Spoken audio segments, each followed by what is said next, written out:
Warner Cable can take you.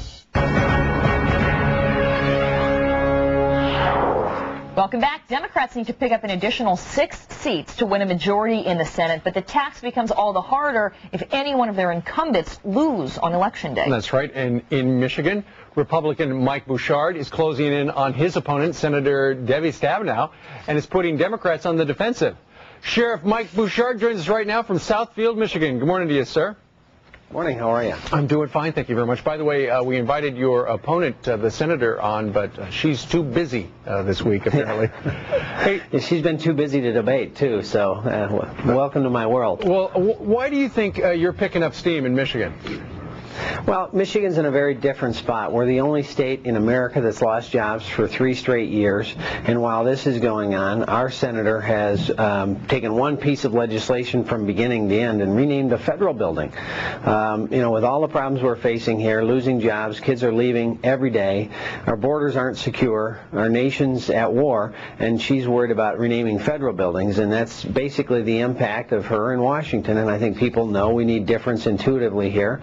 And that's what I intend to bring. So there seems to be an anti-incumbent feeling in Michigan, especially with the enormous job losses there. How are you proposing to do things differently for the people of Michigan? Well, absolutely. I think we have to get back to the basics. Cut taxes, reduce regulation, allow employers to grow. One of the big businesses here, obviously, is manufacturing. The National Association of Manufacturers gives her a lifetime rating of 18%. Now, if your kid came home with an 18% on the test, you'd be pretty upset. And I think once this gets completely around Michigan, they're going to be upset at their United States Senator, who A, has got no results, and B, worse, is working against the results to get us back to work in this state. Mm-hmm. Mike, there are so many pundits out there who are saying, oh, the Democrats are this close to winning control of the Senate and the House as well, and yet they don't really talk about races like yours, where you are practically right there on her heels. She still leads you in the polls. Do you expect to win 2 weeks from yesterday?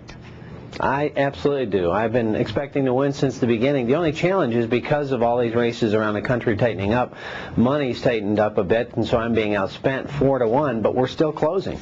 So anybody that feels like they want to share a little, go to MikeForMichigan.com and help us get across that line. Well, you do have the president. He's going to be headlining a campaign event for you. Is the National Party doing a lot to try to help push you over the edge?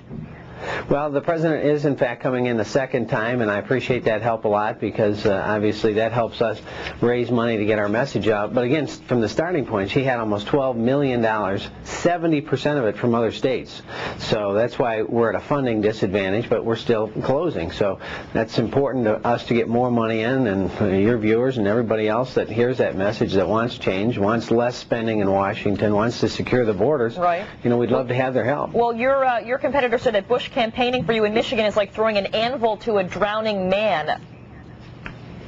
Well, that's because her whole campaign has been to blame everything on the president, to blame everything on China, and ignore the fact that 49 other states are doing extremely well. It's kind of like if your child come home from school and he's failed math, and 49 other kids in the class are doing great.